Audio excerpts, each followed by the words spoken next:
भाइयों driver change हो चुका और देख लो गोलू भाई जो है अब ट्रैक्टर को लेकर चल दिए। विनोद भाई की कमर में हो गया दर्द, इन्हें परेशानी है थोड़ी सी। भाई उम्र भी बहुत होली, तो अब जो है आपने देख लो एक बार तो इन्होंने पूरा घुमा दिया, अब दूसरी बार इसको लेकर चला जा रहा। और ये खाद को फैलाने का तरीका है, इस तरीके से आप अपना खेत में खाद फैलाए। मतलब बहुत से तो क्या करते हैं, हमने अपने खेत में खाद डाला तो उसमें हमने क्या करा, हमने तो 4 लेबर थी, हमारी ट्रॉली थी अपनी, और मैं ट्रैक्टर को दूसरे गियर में लो में डाल के चलता रहा, दूसरे के लो में, और वो खाद फावड़ों से बिखेरते रहे। तो उसमें तो ऐसा बिखर जाता है जिस तरह से इसमें हो रहा, तो उसमें तो ये करने की ज़रूरत नहीं। लेकिन जो लोग इस तरह से जगह जगह खाद उतरवाते हैं, जगह जगह ढूली सी उतरवाते हैं, तो इनको फैलाना पड़ता है। तो फावड़ों से ना फैला के, फावड़े वाला भी मजदूरी लेता है, लगभग एक डंपर के 250 रुपये मांगे उसने कि मुझे एक डंपर के 250 रुपये दो। और इस खेत में 8-9 डंपर हैं, 8-9 डंपर उसमें, तो लगभग जो है 17-18 डंपर हो गए। तो 18-19 डंपर के जो है 250 रुपये के हिसाब से जोड़ लो कितने पैसे बैठते। और अब इसमें हमने जो है इस तरह से मैड़ा जोड़ा, टीलर के ऊपर लगाया और फैला दिया खाद। सारा आपके सामने है, देख लो किस तरह से फैलाया जा रहा।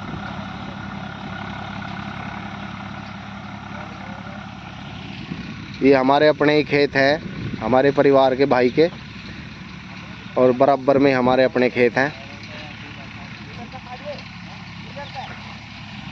भाइयों डीजल बहुत महंगा है, 90 रुपये लीटर है, 100 रुपये पड़ता है, क्योंकि थोड़ा बहुत कम ज़्यादा वो देते हैं, तो लगभग 100 रुपये के आसपास डीजल जो है।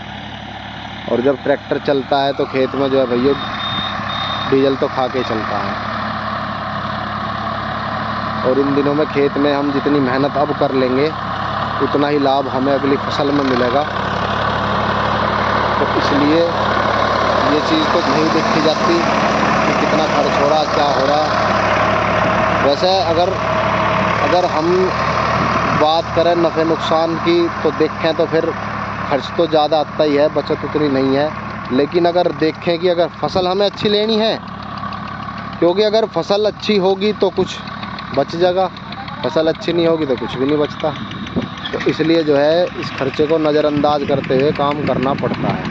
नहीं तो कुछ लोग ऐसे भी हैं, कुछ क्या ज़्यादातर ऐसे हैं जो मतलब खेत खाली हुआ, उसकी 1-2 बार जुताई करी, छोड़ दिया, बस फिर कुछ नहीं। उसके बाद जब उन्हें फसल लगानी है तो ही वो उस खेत की पलेवा कर देंगे, या एक आध बार टीलर निकलवा के फिर पले कर देंगे। और बस जब खेत जुताई आएगा, खेत को जोतता, एक बार रूटरी निकलवाई और ऐसे फूड अपना निकाल दिए, काची डाल दी जयराम जी की। क्योंकि सबके पास तो ट्रैक्टर है नहीं, और किराए पर कराए तो भाई महंगा तो पड़ेगा। अब एक बार की जुताई के ट्रैक्टर जो है 500-550 रुपये बीघा ले, 550 रुपये जो है, मान लिया हमने 1 बीघा खेत है, उसको 2 बार जुतवा लिया, 550 रुपये गए। उसके बाद फिर सोचा कि चलो फिर करवा लो, तो भैया लेकिन जिनके पास अपने साधन है वो तो इस काम को करते ही हैं। खर्च तो उनका भी होता है, ऐसा नहीं है, लेकिन जब अपने पास कोई चीज़ है तो फिर करनी भी चाहिए।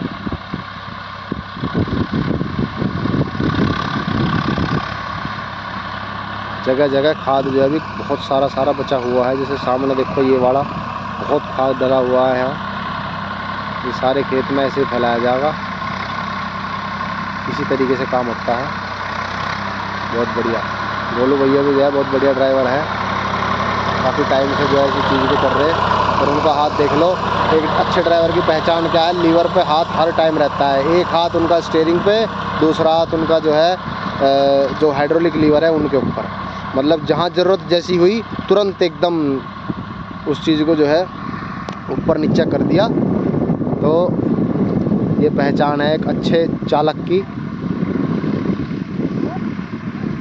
और ट्रैक्टर दे सदाबहार ही है।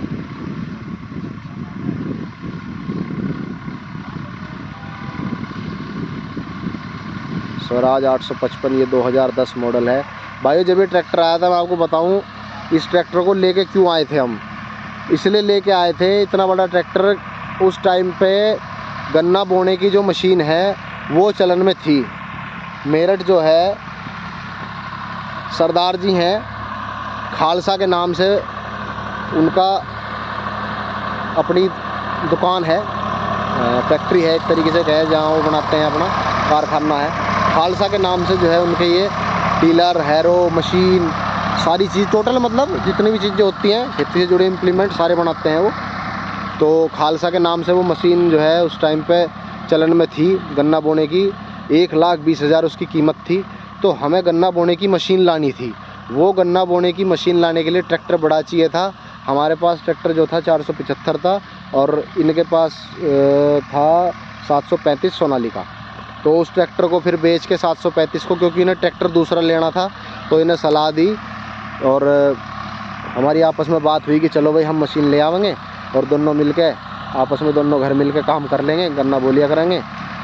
तो हम वो मशीन जो है जी 2010 में जो है वो मशीन लेकर आए और इस पर हमने वो 2 साल चलाई वो मशीन गन्ना बोने की। फिर बस कुछ बात ऐसी होगी क्योंकि उस मशीन में थोड़ा ताम झाम ज़्यादा था, मतलब उसमें आगे ट्रैक्टर में आगे दूसरा बम्पर लगा के उसमें ड्राम वगैरह भरना पड़ा था, करना पड़ा था, तो लेबर उसमें भी चाहिए थी। लेबर की वजह से तो मशीन ही लाए थे, लेकिन उसमें टाइम लगता था उसमें भी बोने में, क्योंकि भाई का काम था किराए का, तो थोड़ी दिक्कत महसूस हुई। तो फिर वो मशीन हमने जो है बागपत साइड में दे दी थी। वहाँ भी जो है जानने वाले थे, हमारे फूफा जी हैं, उनके कोई जानने वाले थे, वो ले गए थे उस मशीन को और वो भी शायद उसको आज तक चला ही रहे, वो तो चला रहे। तो इस वजह से जो मशीन देनी पड़ी। तो भाइयों इस ट्रैक्टर पे वो मशीन इतनी बढ़िया चलती थी क्योंकि बड़ा ट्रैक्टर था, हाइड्रोलिक पावर इसकी बढ़िया है, उसमें कम से कम 18-20 कुंटल की हाइड्रोलिक चाहिए थी और इसकी हाइड्रोलिक बढ़िया वज़न उठाती है 855 की। तो बस वो 2 साल चलाई हमने मशीन का। उसका एक फ़ायदा तो बहुत था, उसमें बीज कम लगता था, क्योंकि वो कच्ची जो है थोड़ा हटा के फेंकती थी, थोड़ा सा, और बिल्कुल सीधी कच्ची बिल्कुल सीधी जाती थी, क्योंकि मिट्टी भी उसके साथ में हल्की हल्की मिट्टी भी डलती थी, तो वो कच्ची को मिट्टी जो है सीधी करती रहती थी। चीज़ तो बढ़िया थी, पर वही है कि हर चीज़ के लिए समय चाहिए, समय होता नहीं क्योंकि इनका किराए का काम है। तो उस वजह से फिर उसको दे दिया कि चलो कोई बात नहीं भाई, जब नहीं काम चल रहा दे दो। वो साल भर तक तो 2 साल हमने चलाई, फिर उसके बाद 1 साल वो खड़ी रही, फिर अगले साल हमने उसको बेच दिया कि भाई बेच दो। वो लगभग कितने की 80,000 के आसपास गई थी, उसमें 40,000 घटे थे। पर गन्ने का जमाव उससे बहुत अच्छा होता था, क्योंकि उसमें स्प्रे साथ में होती थी, खाद भी साथ में नीचे डलता था। और एक चीज़ उसमें और थी, जहाँ कच्ची कटती थी ना, उसमें अंदर ब्लेड जो थे उन पे भी तो पानी चलता था, उस पर भी दवाई जो है, जहाँ ब्लेड जहाँ चलते थे, जहाँ से कच्ची कटती थी, ताकि कच्ची जहाँ से कटे वहाँ भी दवाई लगे, वो दवाई डालने का उसमें पूरा सिस्टम था। आज भी बनती है वो मशीन, तो 2 लाख से ऊपर की है आज, तो बहुत महंगी है। तो भाई वीडियो आपको कैसी लगी, जानकारी कैसी लगी, कमेंट करके ज़रूर बताएं। वीडियो अगर अच्छी लगे तो चैनल को सब्सक्राइब करें, वीडियो को लाइक करें, शेयर करें, कमेंट करें। नमस्कार।